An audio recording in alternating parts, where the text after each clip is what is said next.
हम में से कोई सैम पित्रोदा के बयान के साथ सहमत है? नहीं। कांग्रेस ने इसका खंडन किया। हमने घोर निंदा की। भारत की विविधता के बारे में किसी को इस तरह की अशोभनीय टिप्पणी करने का अधिकार नहीं है। उत्तर, दक्षिण, पूर्व, पश्चिम मिला करके भारत नाम की माला बनती है। लेकिन मैं पूछना चाहता हूं, कल मैं कुछ लोगों के रिएक्शन देख रहा था, मणिपुर इसी देश की विविधता का हिस्सा है या नहीं? साल भर से वहां तांडव मचा हुआ है, लड़कियां नग्न घुमाई गई। हमारे प्रधानमंत्री जी की जुबान से कुछ सुना क्या? सुना हो तो बताइए। मैं समझता हूं कि एक राग नहीं अलापना चाहिए। आप देश के प्रधानमंत्री हैं, आपके लोग कूद जाते हैं, लेकिन इस पर बोलिए ना कि मणिपुर है या नहीं। क्यों टिप्पणी नहीं हो रही है?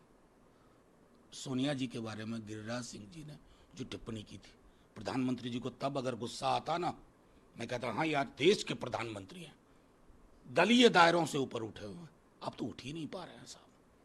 उन्होंने, प्रधानमंत्री मोदी ने ये भी कहा कि अब देख लो प्रिंस के जो सलाहकार है वो किस तरीके से बयान दे रहे हैं, किसी को चीनी बता रहे हैं तो किसी को काला और गोरे का भेद। नहीं, मैं ये 50 करोड़ की गर्लफ्रेंड ये किस सलाहकार ने प्रधानमंत्री को बताई थी? कांग्रेस की विधवा ये किस सलाहकार ने प्रधानमंत्री को बताई थी? प्रधानमंत्री जी, आईना रखा करिए सामने। आपके सलाहकार तो बहुत उत्पात मचा रहे हैं। आपके सलाहकार तो इस किताब से के प्रति बुरी नजर रखे हुए जिसे भारत का संविधान कहते हैं। आप ऊल जलूल, अंट शंट, आधारहीन बातें कर रहे हैं इस चुनाव में। बिहार में तेजस्वी आपके समक्ष सवाल रखता है वचन के नाम से, 24 के 24 वचन। नौकरी की चर्चा है, चुनाव इस पर होना चाहिए ना। नौकरी, रोजगार, समावेशी आर्थिक विकास, आर्थिक न्याय, सामाजिक न्याय, उन चीजों पर नहीं जिस पर आप चुनाव चाहते हैं। आप चुनाव लोगों की थाली से दूर ले जाना चाहते हैं, लोग नहीं चाहेंगे। मनु जी, अब फिर से अडानी और अंबानी का नाम का जिक्र होने लगा है और अब सार्वजनिक रूप से प्रधानमंत्री मोदी ने राहुल गांधी पे तंज कसा। राहुल गांधी ने भी उसका पलटवार किया है। देखिए, प्रधान वही मैं कह रहा हूँ। की बात कही। नहीं, मैं कह रहा हूँ कि यही देखिए, प्रधानमंत्री जी की जुबान को हो क्या रहा। मैं बार बार कहता हूँ कि इस चुनाव में पहले भी प्रधानमंत्री जी का स्केल बहुत बड़ा नहीं था भाषाई विमर्श का। अब तो ये अधोमुखी हो चुका है, नीचे की ओर ही जा रहा है। जब राहुल जी अडानी जी का नाम लेते हैं तो क्रोनी पूंजीपति और राजनीति के नेक्सस की बात करते हैं। वो दुनिया में किसी भी देश में वो स्वीकार्य नहीं है जिसको असमान आय वितरण की बात करनी हो, गरीबी उन्मूलन की बात करनी हो।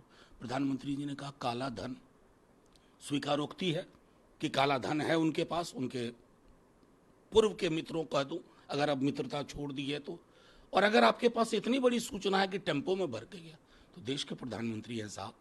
अब तो किसानों के घर में ईडी भिजवा देते हैं, और आपके मित्र अमित शाह जी, ईडी भिजवा दीजिए ना, दूध का दूध पानी का पानी हो जाएगा।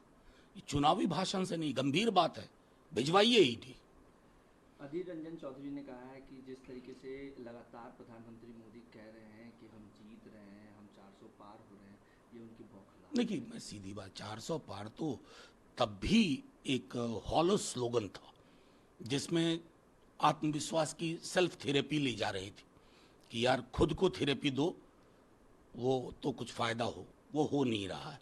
इसलिए आप देखिए ना कि ये जो भाषाई गिरावट, ये सबसे बड़ा ओपिनियन पोल है इस चुनाव का, कोई ओपिनियन पोल नहीं। प्रधानमंत्री जी की जुबान देखिए तो आपको ओपिनियन पोल मिल रहा है कि चुनाव किस दिशा में जा रहा है, और इनके हाथ से 400 तो बहुत दूर की बात है, 150-200 मुश्किल हो रहा है। लखीमपुर में चुनावी सभा को संबोधित करते हुए अमित शाह ने कहा कि 3 चरणों का जो मतदान हुआ है उसमें हम 190 पार हैं और आने वाले में 400 का क्रॉस। बड़ी मेहरबानी है। अभी तकरीबन 280 से ऊपर चुनाव हो चुके हैं, उसमें कितना कह रहे हैं वो पार हैं?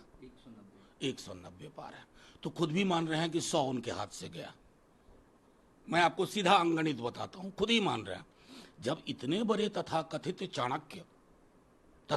चाणक्य खुद ही स्वीकार कर रहे हैं, तो कहां का 400 पार भाई? अब तो स्वीकारोक्ति है कि आप स्ट्रगल कर रहे हैं, हाफ वे मार्क भी नहीं पहुंच पा रहे हैं। स्मृति ईरानी ने राहुल गांधी और प्रियंका गांधी को चुनौती दी और कहा है कि सार्वजनिक रूप पे मुद्दे पर आके बात करें, हम समय देंगे, हमारा प्रवक्ता ही दूध का दूध पानी पानी। नहीं, हम तो कहेंगे आपसे क्या, आप प्रधानमंत्री की थोड़ी है। प्रधानमंत्री जी को बोलिए ना, बात करें, और बिहार में आए ना तो तेजस्वी जी से बात करें इस परिवर्तन पत्र पर। ये मुद्दे ही मुद्दे हैं स्मृति ईरानी जी, इसमें मुद्दे ही मुद्दे हैं, इसमें आसमानी मुद्दे नहीं हैं, जमीनी मुद्दे हैं। प्रधानमंत्री जी देश के प्रधानमंत्री हैं, 1 घंटे का समय निकाले, अभी पटना आ रहे हैं ना, तेजस्वी जी से ही बात कर लें। अमित शाह ने ये कहा है कि कांग्रेस के राज में इमरजेंसी लगा, कांग्रेस के राज में गरीबों का आरक्षण छीना गया और अब धर्म के आधार पे वो मुसलमानों को आरक्षण देना चाहती है और ये पिछड़ों की विरोधी पार्टी है। अमित शाह जी को ज्ञान नहीं है, ईमानदारी से कहता हूँ। वो इंदिरा जी के सलाहकार उतने चतुर नहीं थे, नहीं तो इन्हीं वाली इमरजेंसी लगवाते कि इमरजेंसी प्रोविजन का भी उपयोग मत करो लेकिन देश में आपातकाल लगा दो, जो अमित शाह जी ने मोदी जी को सलाह देकर के करवा दी। नंबर 1। नंबर 2, मैं अमित शाह जी को ये किताब देता हूँ, मंडल कमीशन। इसके पन्ने पे चले जाएं और देख लें कि सामाजिक पिछड़ापन में अन्य धर्म के लोगों को भी आरक्षण मिला। उन्होंने पढ़ा नहीं होगा। आर्टिकल 15 और आर्टिकल 16 क्लॉज 4 का मतलब होता है पब्लिक एम्प्लॉयमेंट में आरक्षण। प्रधानमंत्री जी मोदी, अमित शाह जी, आपने उन पब्लिक एम्प्लॉयमेंट ही खत्म कर दी तो आरक्षण खत्म। कौन हुआ पिछड़ा विरोधी, दलित विरोधी? आप। आईना रखिए, आईना रखिए, काम आएगा। इस बार हार भी गए, आगे काम आएगा।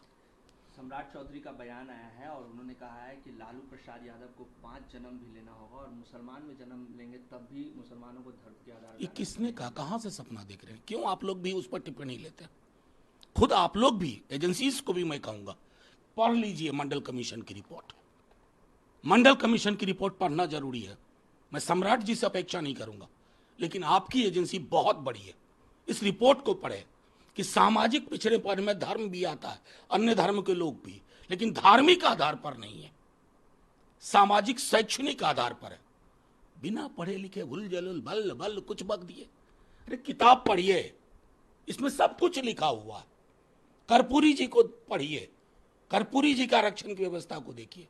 नहीं देख पाएंगे, समय नहीं है। कोई स्क्रिप्ट पकड़ा देता, अल अल अल बोलने लगते हैं। स्क्रिप्ट की बात आपने किया तो विजय सिन्हा ने भी कहा है कि इनके पास 100 लोगों की टीम है और जो स्क्रिप्ट लिख के देते हैं ना उसी पे बोलते रहते हैं। बड़े बड़े बड़े गरीब दल हैं हम लोग, 100 लोगों की टीम कहाँ रख पाएंगे? ये सब आपके वश की चीज। एक अकेला तेजस्वी काफी है, उसी ने आपके पसीने छुड़ाए हुए हैं। छोड़िए इन बातों को। गार्गी कॉलेज में संबोधन के दौरान जयशंकर ने कहा कि पीओके को अब भारत का हिस्सा बन जाना चाहिए। जाके ले लेना।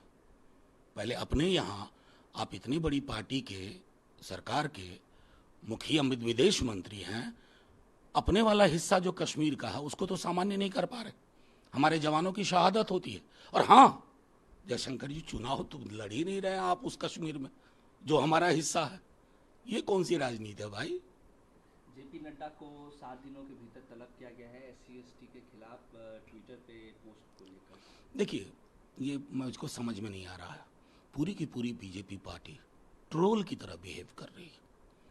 चुनाव आते हैं और आप जितनी नफरत, घृणा, रिलीजियस पोलराइजेशन, इस पर तो पूरी पार्टी बैन हो जानी चाहिए।